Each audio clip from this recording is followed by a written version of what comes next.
VikesNow, I am Dustin Baker. We are 5 days before Christmas and 2 days before Vikings at Seahawks, a spot where they haven't won since 2006. We're on an 18-year drought, 5-game losing streak at that damn building. Nevertheless, I got Sal Spice with me to break down all of that. How are you doing this Christmas week, Sal?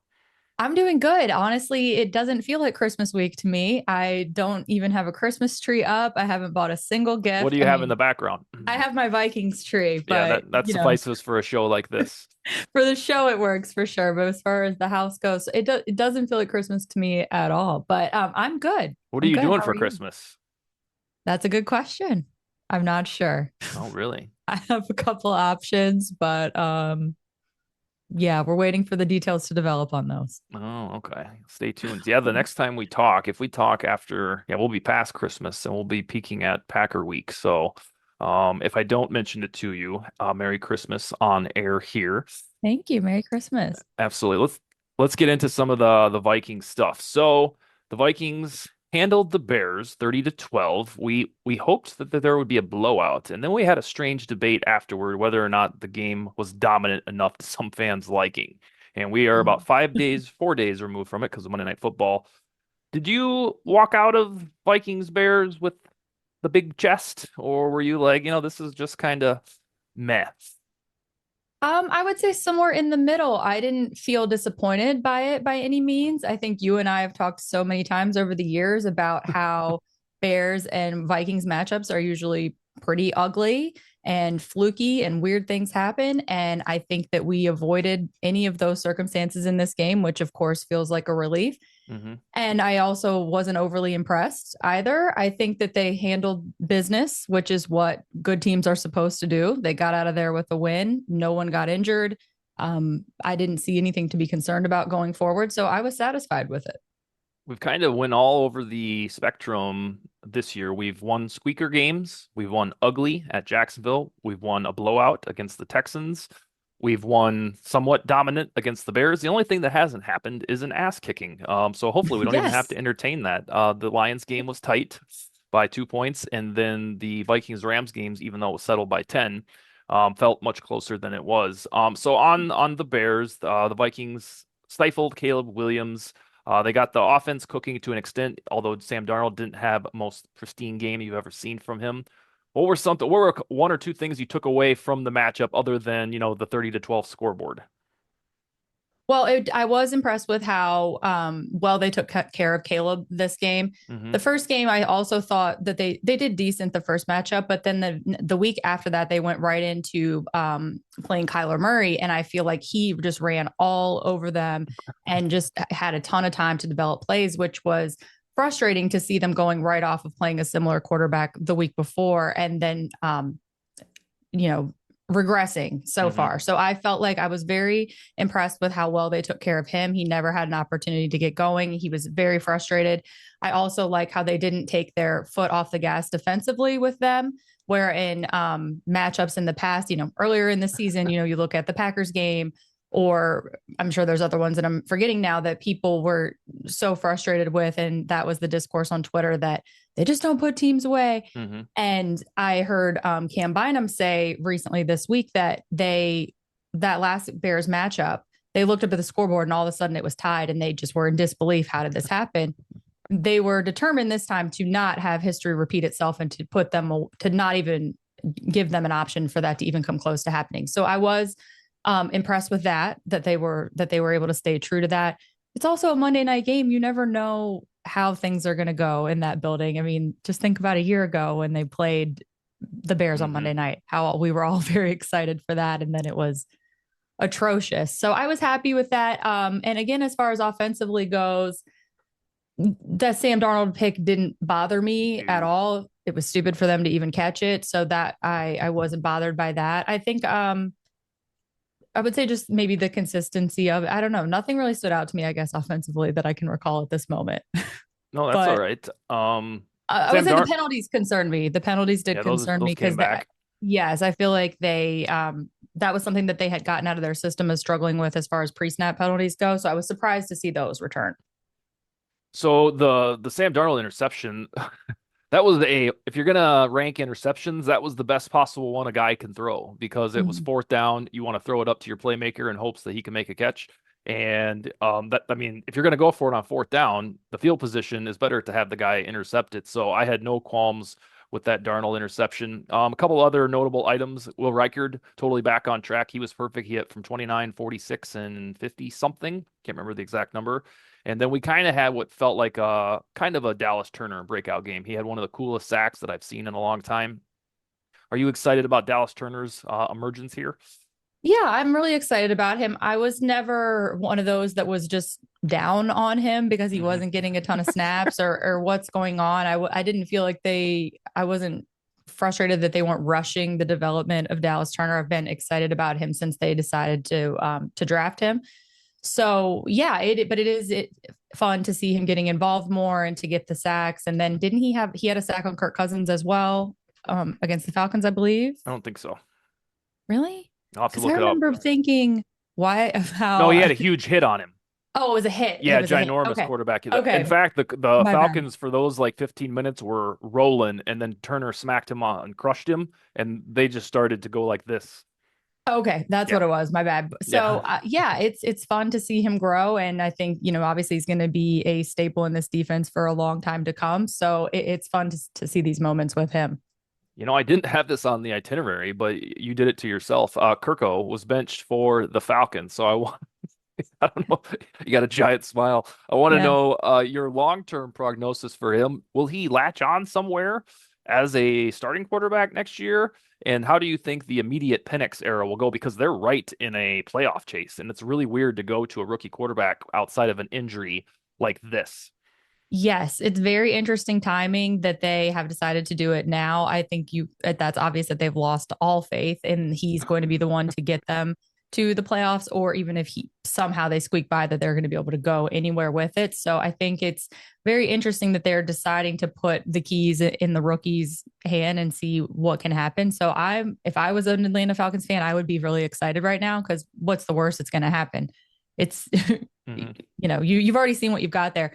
As far as him latching on somewhere else, I do think it will happen because this is the NFL and teams need quarterbacks. And, I don't understand necessarily all of the ins and outs of the contract, but so you're going to have to correct me. From what I understand, if he's released, he gets his 90 million that was guaranteed. And then if another team picks him up, are they responsible for any of that contract? Zero. Nope. Okay. So I can He's gonna play for free in NFL speak if he plays somewhere next year and it's not involving a trade. Gotcha. Okay. So then I think of, yes, I can absolutely see him catching on somewhere because teams are going to need quarterbacks. Now, will it be to his liking, to his pay grade that he'll accept? Now that's another question. I do think it's very interesting I don't know if you've watched Aaron Rodgers' Enigma Not on yet. Netflix at all. It's very interesting to watch him rehab from his Achilles injury and how serious he takes it and how regimented and how much he even pushes the recovery. And I would love to see a comparison of what Kirk Cousins has done Hmm. and if he adapts all of these like new age um, tactics and things like that, because they're obviously in a very similar situation as far as age goes, as far as recovering from a similar injury, and they're kind of in the same spot. So I would be curious to just compare those things. Just a side note, but only thing I'm upset about is that they didn't bench him the week after the Vikings matchup, just because that was my prediction preseason. But I wasn't Oh, you that were this wrong. close. I know that was my Uh, hot take. Notably on Kirk, so the Falcons could trade him, and then the other team takes like 27 million of the guaranteed. So Okay. that'll be an option. Otherwise, outright cutting him is going to cost the Falcons like 63 million in dead cap. So that we're Okay. precisely in the Russell Wilson situation where he was cut loose by the Broncos, and any Mm-hmm. team that signs on for Cousins service is going to get a severe discount. We're talking like just a couple of million because the world already knows Cousins has been paid and will be paid for next season. One team I would say to keep an eye on is the Browns. I chatted with Mm-hmm. my friend Yannick Eckhart on ESPN Radio about this yesterday in Sioux Falls. Is we already know that Deshaun Watson is not going to work in Cleveland, but they can't end that experiment because his cap hits start to sunset at $70 million next year and the year after that. So we already know that, the rest of the world knows that. The Browns front office, they don't get it yet. But if you have Kirk there for $1 million or $2 as QB2, the moment Watson either gets hurt again or starts to suck, because we know that's coming, you'd have Stefanski reuniting with Kirk, who had a couple of good seasons in Minnesota. So that's if we want a hot take on where Kirk might land. And there's also always the 49ers angle, because Shanahan, anytime he talks about Cousins, gushes over him.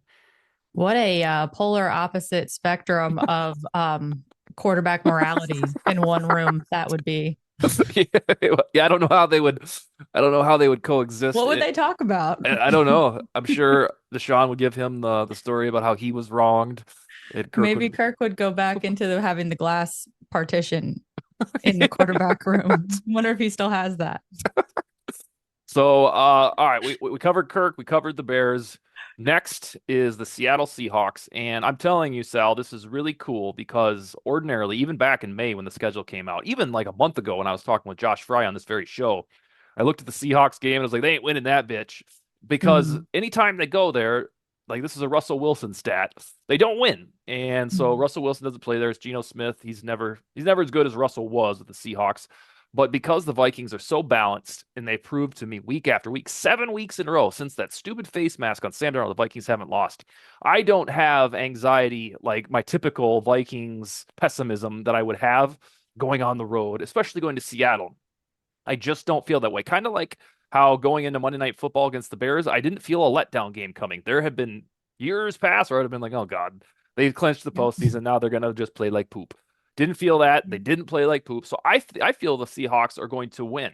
I want to know from you, what is your emotional mindset going into the Seahawks game at a place where we've lost 5 straight times?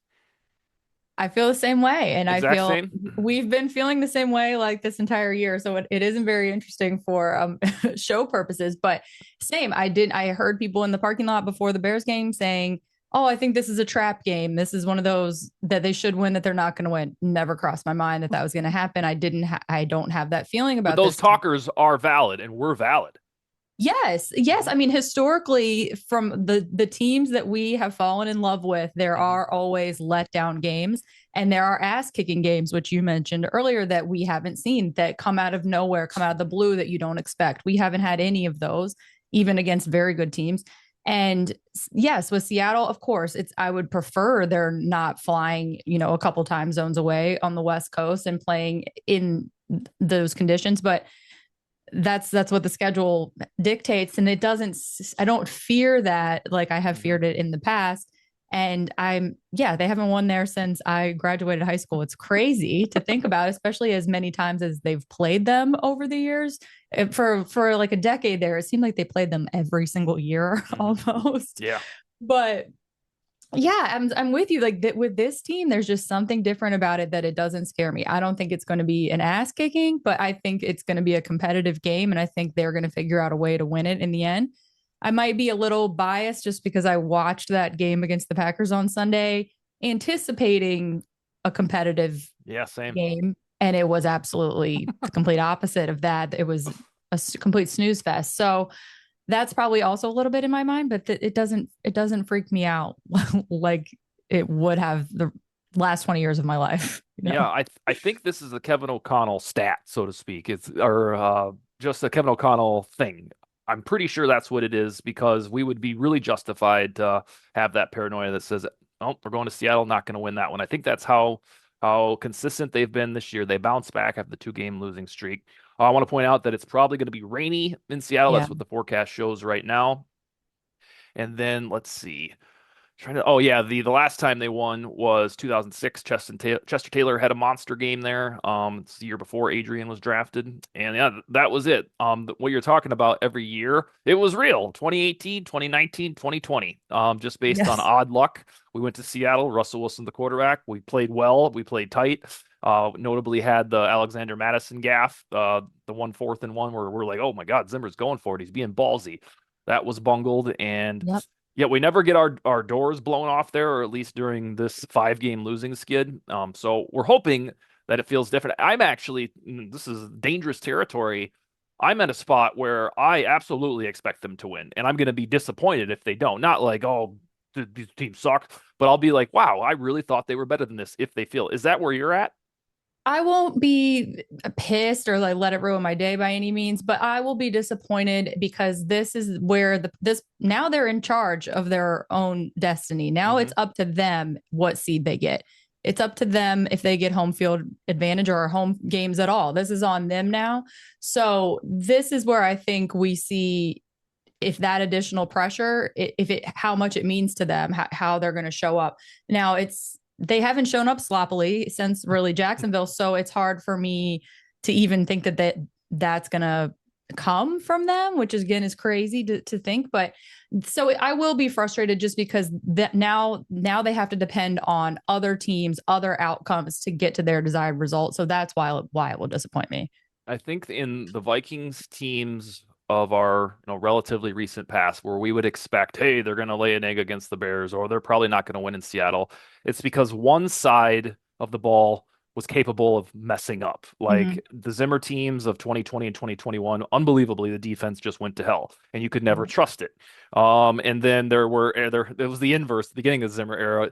You never were quite sure if Case Keenum was going to come back to earth, kind of in the middle of that 2017 run, or even the 2016 team when that thing did face plant. But right now, I don't have the fear about, oh, hopefully the offense shows up Sunday, hopefully the defense shows up, because they always seem to. And if one isn't as crisp as we'd like, the other one makes up for it. Yeah, which is just crazy. And that's what's so different about this team than any of the other ones that in recent memory. I mean, even 1998, it was so offense heavy. Hmm. Whereas this one, it just seems like they just always figure it out. And they're not figuring it out really at the last moment. Of course, there was the Cardinals game where that was a comeback in the fourth quarter, but they're not they're just in it the whole Hmm. time and they're never having to overcome all of these obstacles, this domino effect of everything that went wrong, and they have to get it together and pull it, and it just hasn't happened, and it's so unique Yeah. to this franchise. And I hate to even just look over the Seahawks because they are going to be a challenge, Hmm. but I think the real challenge is Green Bay Hmm. in 2 weeks, so they have to win this one to get to the outcome that they want. Yeah. Otherwise, Green Bay's not going to matter as much. I mean, it's still going to matter, but We'll need another Lions loss, is what we'll need.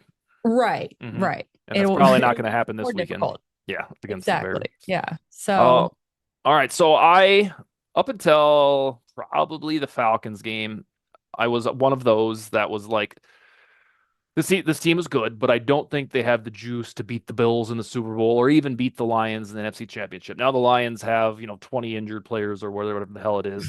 yeah. And I'm starting to daydream about what if I was wrong? What if they really are that dependable, consistent on both sides of the ball? And I'm starting to talk myself into the optimism of like maybe this is the year. Maybe this is it'd be really Vikings like just to snag Sam Darnold off the street and go win the damn chip. What more do you need to see to say, you know what? I think this team can win the chip. Oh God, it's so crazy to say, Like to talk what? about, Like because we're even in years past, we weren't talking about the ship, we really weren't. well in 2017. When did you? At what point do you remember when you were like, I think this team can go win it? Like, See, I think for me with 2017, yes, it was such a fun season. It was magical. But I think my getting caught up in them making the Super Bowl and winning the Super Bowl was about the optics, was about fate, destiny, all of these intangible things because the Super Bowl was at home. hmm. So I thought, wow, look at this crazy story. We've got this, Case Keenum, all of this stuff. Teddy Bridgewater's gone. We've got Case Keenum, Sam Bradford, blah blah blah. To me, it was this storybook thing of Hmm. us Vikings fans have been tortured our entire lives because for this moment, we're going to be the first team ever to win a home Super Bowl, and this is going to right all of the wrongs and blah blah blah. So with the miracle, how they collapsed that way, I think that was when the stars for sure aligned for me. And I was like, yes, this is Okay. meant to happen. That's why they came back and all that.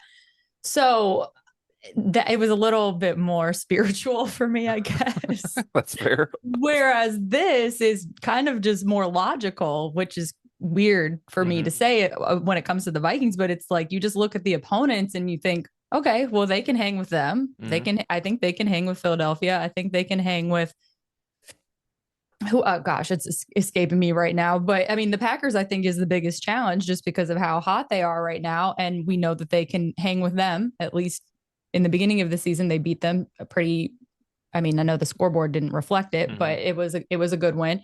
So I I think for sure NFC Championship game at least, right? So you're already there. You're already believing that this team can do it. Yeah. Okay. I, I yeah. I I I really don't know. So it's kind of an unfair Yeah. question to you. I'm I don't like, know what I need to see, but I have certainly come to believe that is more possible than, 2 weeks ago. I think it's mainly because I fully trust Sam Bradford now. Darnold. I don't have any fears that, oh, he's going to come out and look horrible, because even No. when he has his version of a lemon, the Vikings still win. It's so strange. Yeah. I don't either. Like the locations I fear the locations that they play more than the teams that they could Yeah. play. Like I don't know, it's changing so fluidly where they could and couldn't go. But like Philadelphia, I don't feel good about them going to Philadelphia if that were to Hmm. happen. Absolutely not. Don't want that. But I don't think that I don't fear playing the team. Yeah. So I don't know. It's a very strange place to Yeah. be. I my final question to you, and I'll give you my answer, because it's a segue. I'm going to ask you how you expect, if you were going to go put money on this, against, not using your heart but using your brain. How do you expect this Viking season to end? Even though I just gave the speech about how I believe that the team is balanced enough to get to the Super Bowl, I still think they find a way to get the wild card, the fifth seed. I think they'll go on the road and beat either the Rams or the Buccaneers, and then they go to Philadelphia and lose a squeaker. That would be what I would bet. What say you? If you had to put money on it, do you think that it ends at the NFC Championship or in February? It's so crazy to even envision them losing right now. Well, it's watch been me, 7 weeks. watch me come on here next week. I'm gonna be fucking crying about Hmm. something. Uh, I don't know. I kind of all right.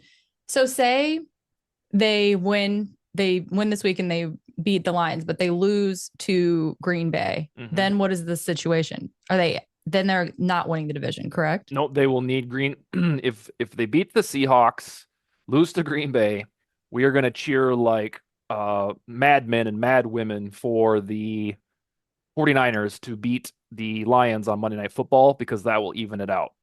So That's this Monday, yeah, right? no, that is a week from Monday.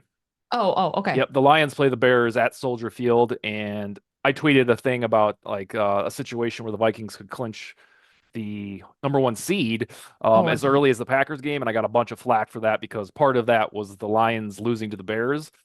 They'd almost lost to them on Thanksgiving at their own house. So I mean, right. it's a division game. So yeah, you basically need to have the same record as the Lions going into week Weekend. 18. Hmm. Yeah. Okay.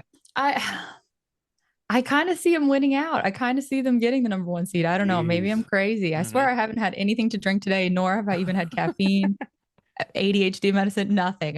This is stone cold sober of Sal. Yeah. I think I do see them winning. Oh my God. I don't know, Dustin. I'm going back and forth so much because then I'm like, well, if they have a home NFC championship game, they're not losing a home NFC championship game. So then that means they're going to the Super Bowl. And I can't comprehend that right Yeah. now. No, that's fair. What I So what I I'm heard like, is that you what? don't have them losing to the Eagles like I do in the divisional round. That's where I don't If I it's in still Philly, though, yeah, yeah. yeah, it's nasty.